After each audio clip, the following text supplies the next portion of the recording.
You're listening to Seattle Real Estate Podcast. We are jumping into today's podcast. Today we're going to look at Joe Rogan leaving Los Angeles for freedom in Texas, and this signals coming exodus from liberal cities.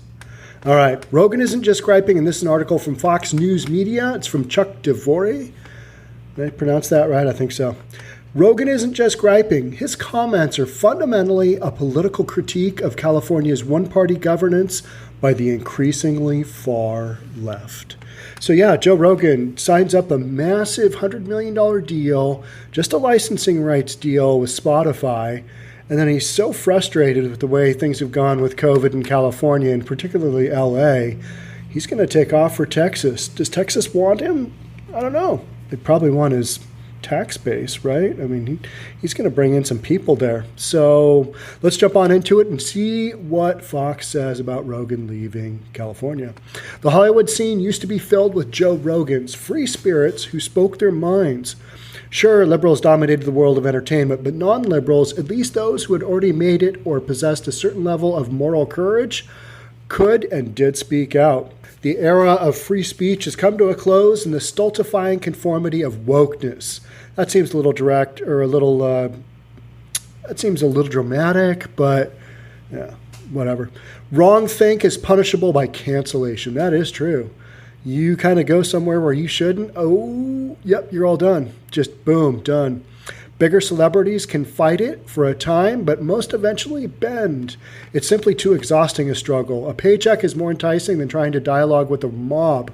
The mob isn't interested in reason or even democracy. They want something, and they want it now. What exactly did Joe Rogan say that signaled his big move from Los Angeles to Texas? During a podcast conversation with guest Joe DeCina, Rogan said, "I'm out of here. I'm going to go to Texas." And I've watched that podcast, and it's pretty interesting, but he basically just says, yeah, I'm leaving, and kind of here's why. Rogan elaborated, "I just want to go somewhere in the center of the country, somewhere it's easier to travel to both places," meaning East and West coasts, and somewhere where you have a little more freedom. That's, I think, a lot of what he's talking about. While Rogan complained about LA's infamous traffic and population density, he also cited the area's economic despair and a homelessness problem that's accelerated radically over the last 6, 7, 10 years. Those are some of the exact same things we're seeing in Seattle. Massive homelessness problem, just people everywhere.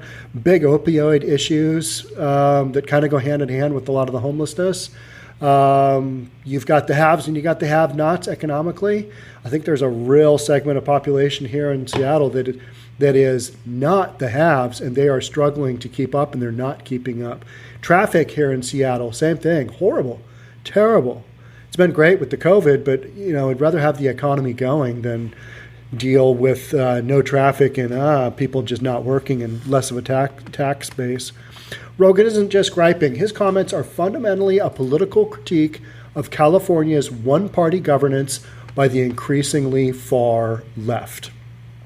And in my coverage of the CHOP and the Chaz and the Portland riots, that's kind of what everybody's talking about is, hey, you guys on the West Coast, you keep your left-wing craziness to yourselves. We don't want that out here in these other states. We don't want that out here in the suburbs. Keep it right to the cities, because your politicians are doing a terrible job of maintaining order. We don't want that here. So you guys deal with it there.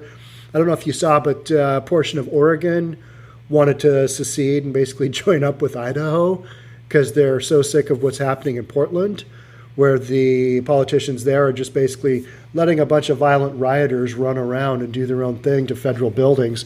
And the feds have to step in because the local police just aren't doing anything. Their hands are tied. They're not allowed to, basically, because the politicians are like, oh, these are peaceful protesters. We want to protect our First Amendment speech. That's not what's going on. There's just a ton more stuff going on there, and a lot of the media just won't show it. But that is what is happening, is that you've got one-party governance by the increasingly far left in some of these cities. Portland, Seattle, LA, yeah, they all kind of go hand in hand. On the surface, a casual observer would think Rogan should be perfectly at home in California. His eclectic views include support of recreational drug use and two progressive staples, universal basic income and universal health care. But Rogan also favors Second Amendment gun rights. He endorsed Ron Paul for president in 2012, Libertarian Gary Johnson in 2016, and said he'd probably vote for Senator Bernie Sanders in the 2020 Democratic primary. But after Sanders dropped out, Rogan committed the apostasy of saying he'd rather vote for Trump than Biden. All right, Joe, kind of laying it out there. That's a dangerous thing to do in LA.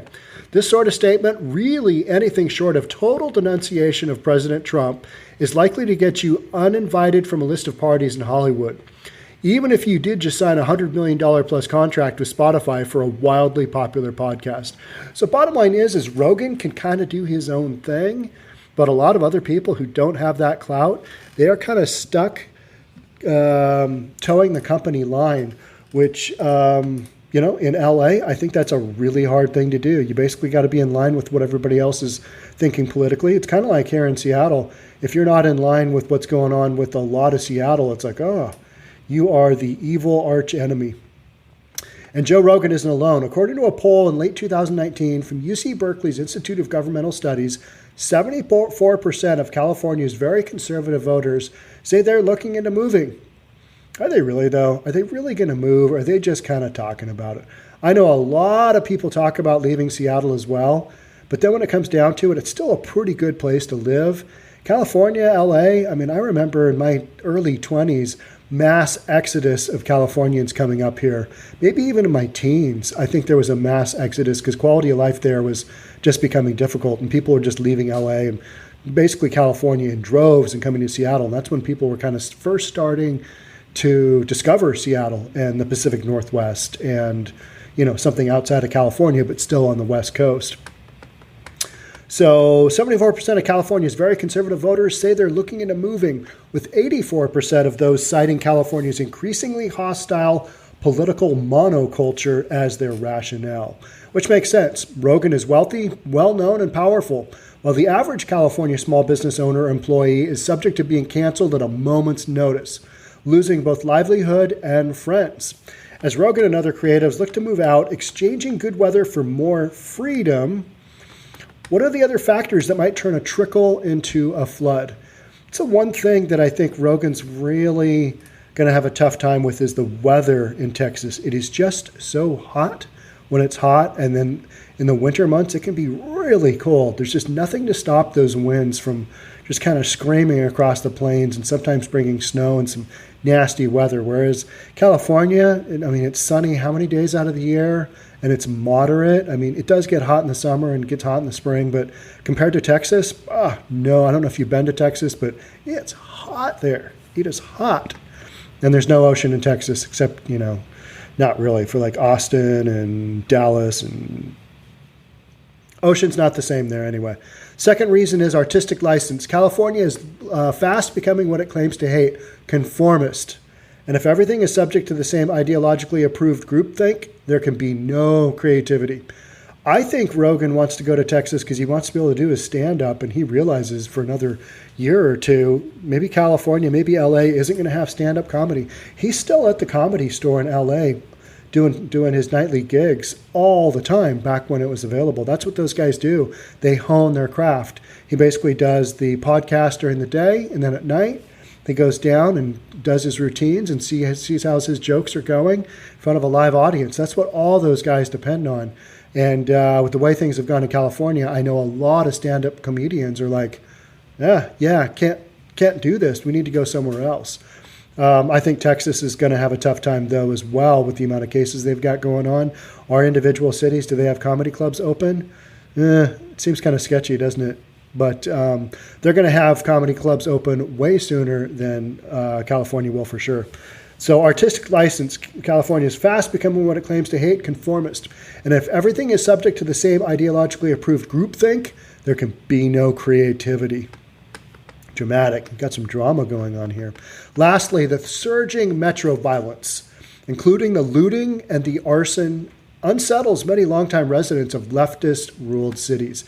I see that here in Seattle all the time. People are like, oh my gosh, I can't believe we live here, and I can't believe our politicians are basically encouraging this kind of behavior to happen. Since when do we defund the police? When is that a good idea? People are like, what? What are you guys doing? Unlike past periods of urban upheaval, this one has an unusual pattern. It's overtly political.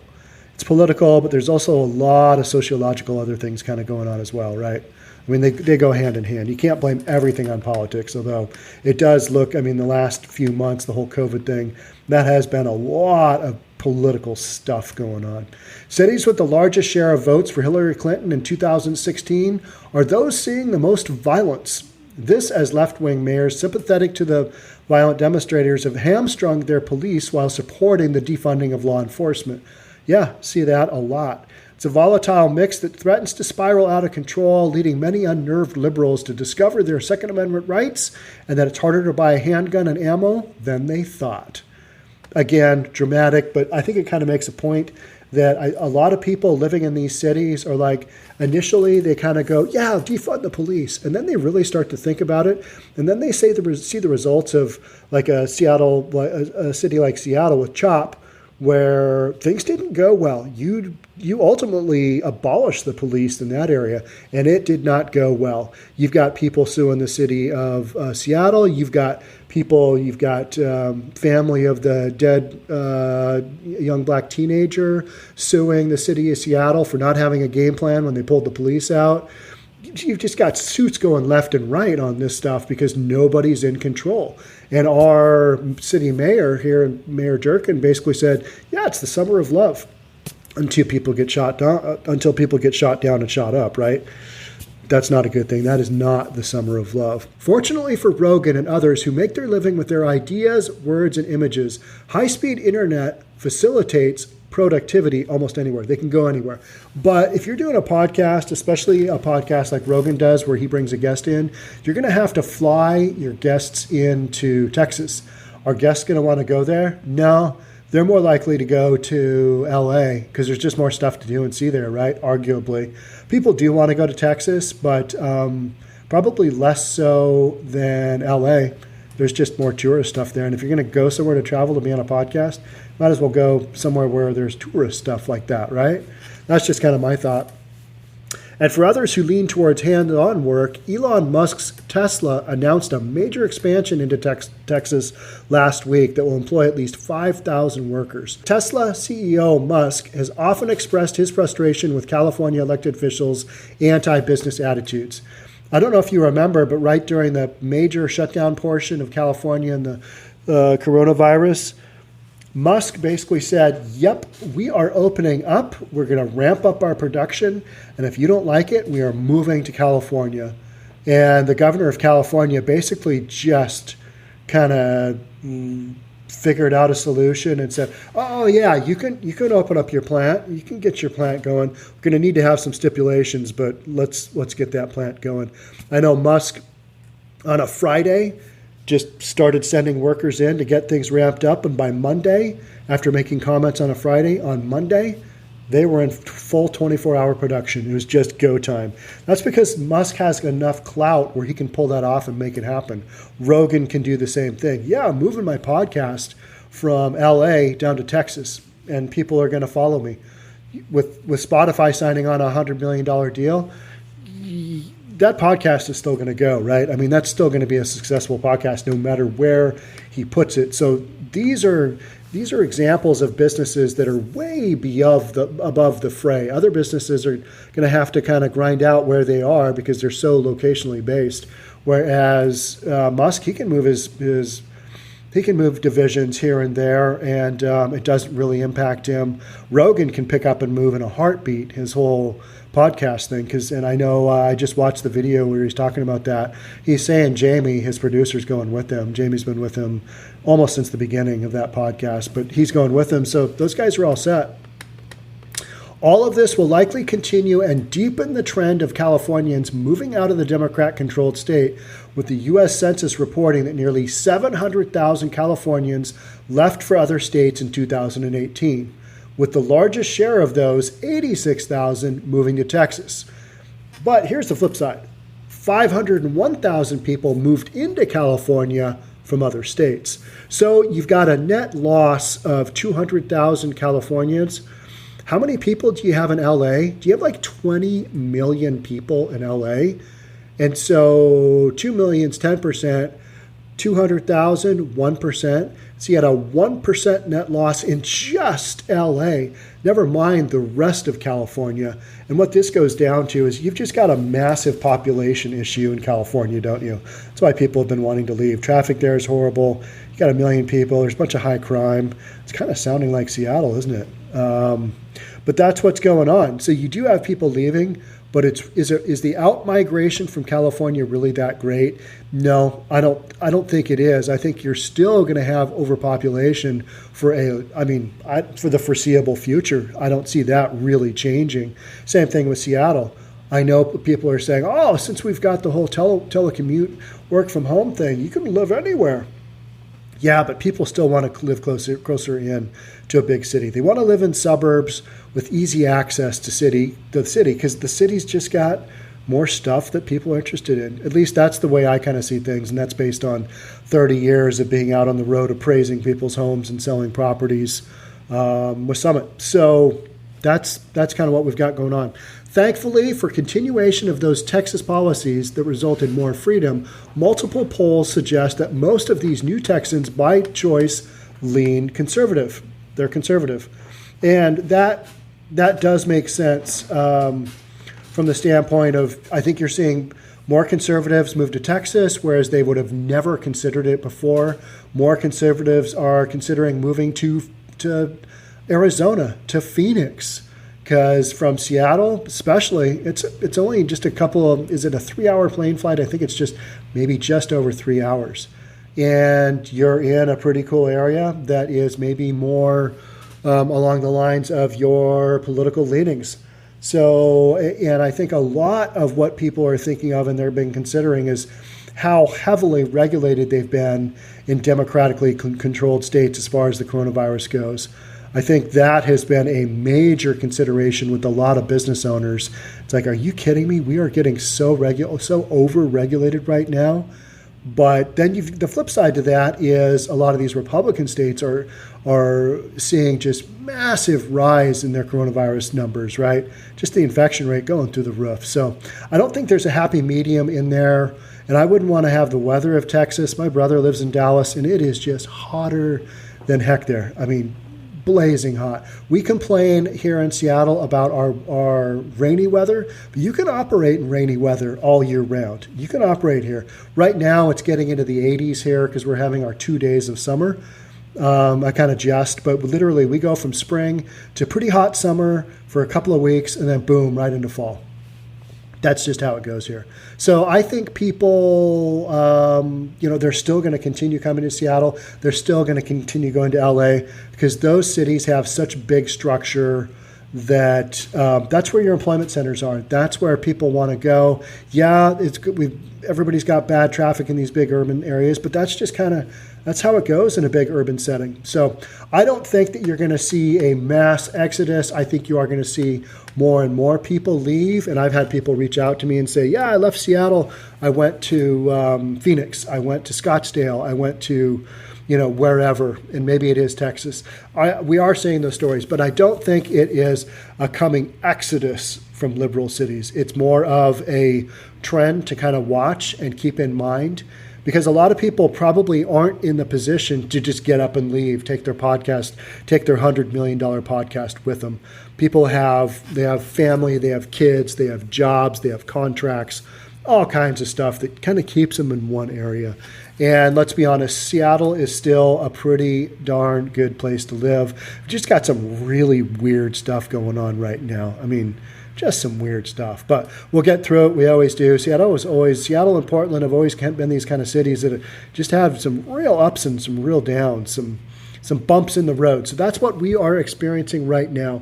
So that is it from me. It'll be interesting to see how Joe does down in Texas. Another thing is, marijuana is not legal in Texas. That's a no-no. I think they are getting close, and I think they've got medicinal, but I don't believe, I know for a fact they don't have recreational, and that's where you can just walk into a store and buy it. But most Republicans don't care about that because it's just not really part of what they're doing. That's more of a liberal state. But yeah, it'll be interesting to see how Rogan does with his transition to going to LA. So as we find out more, I follow a lot of his podcasts. So as he makes comments and stuff, I will bring them here and we'll kind of see how a major celebrity does making that move. Because 5 years ago, nobody was talking about going to Texas. Nobody. I mean, nobody that I knew of. I don't know. What about you guys? If you guys know of people moving, put them in the comments. Here on YouTube. I know you will anyway, because you'll just put whatever you want down there anyway. So thank you so much for tuning in on YouTube. Thank you so much for tuning in the podcast platforms. Love to have you subscribe to the Seattle Real Estate Podcast and Summit Properties Northwest YouTube channel. I'm doing 2 podcasts a day right now. Love to have you contribute however you want to. If you want to share our content, that really gets it out there and really helps us out a lot. So again, I'm Sean Reynolds from Summit Properties Northwest, Reynolds & Klein Appraisal. Thank you so much for tuning into this episode of the Seattle Real Estate Podcast. We'll catch you in the next one. Bye for now.